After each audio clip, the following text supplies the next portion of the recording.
Hello everyone, welcome back and you are watching Technical World. Today in this video I'm going to show you how to check the real battery health maximum count on your iPhone.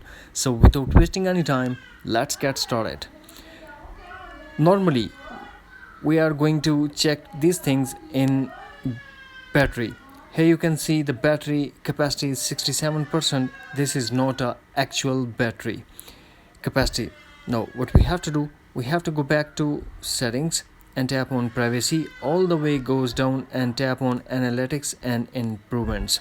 Here tap again analytics data.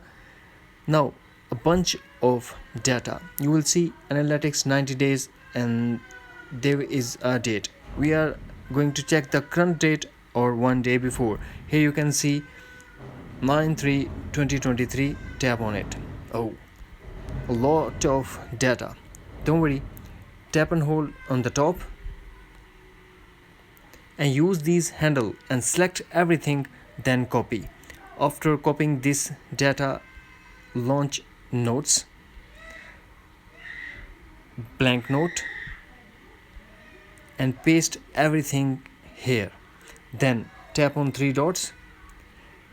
Now tap on find in notes. Here we are going to search a value. We are going to search here. Tap in search bar and search lost, then underscore and value, then again underscore and cycle, CYCLE. Now tap search.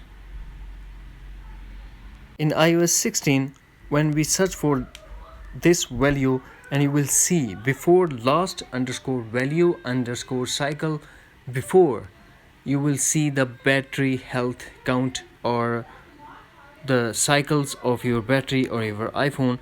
This is the real battery cycles of your iPhone. Hopefully friends, you found this video helpful, so please do like and subscribe. Thanks for watching. Take care. Bye bye.